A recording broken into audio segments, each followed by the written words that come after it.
when authority carries you. Victory doesn't begin when someone tries harder. It begins when someone finally stops trying in their own strength. There comes a quiet moment in every believer's life when this truth settles deep into the heart. First surrender, then resistance. First bow, then stand. God's kingdom does not work like the world.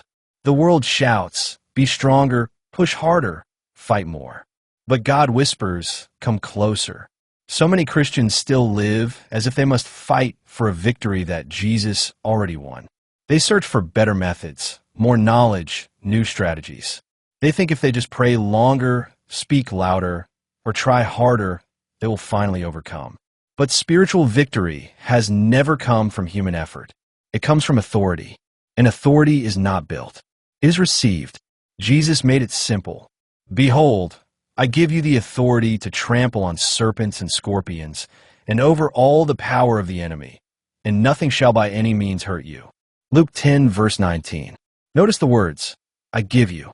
Not earn it, not prove yourself, not become strong enough. Give. It is a gift. The enemy does not run because believers are impressive. He runs because they stand under heavenly authority, like a traffic officer stopping cars, not because of physical strength, but because of the badge behind the uniform. That authority does not come from shouting at darkness.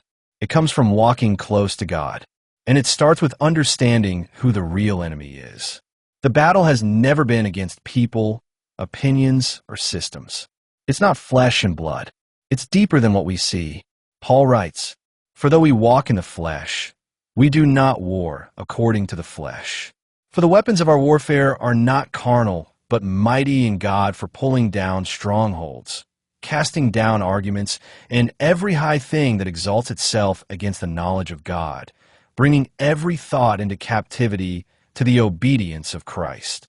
2 Coríntios 10, 3-5. Our weapons are different. Prayer, truth, obedience, faith, quiet weapons, invisible weapons, heaven's weapons. Yet they tear down strongholds that human strength never could. And still, the most powerful truth of all is this: the victory is already finished. Believers are not fighting for victory. They fight from victory. The cross was not an attempt. It was a triumph.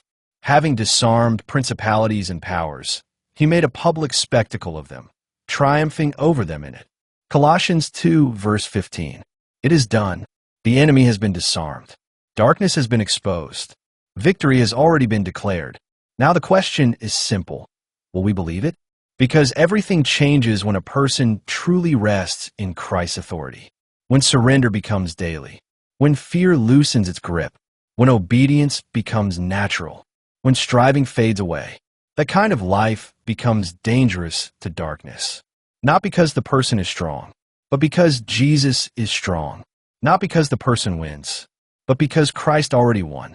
And this is what real victory looks like. Not clenched fists, not constant struggle, but a steady heart at peace, a quiet confidence, a soul that knows it is carried. Because when you live under Christ's authority, you don't have to force victory anymore. Authority begins to carry you, and no enemy can steal what heaven has already secured. Thanks for watching. Remember to like, subscribe, and share.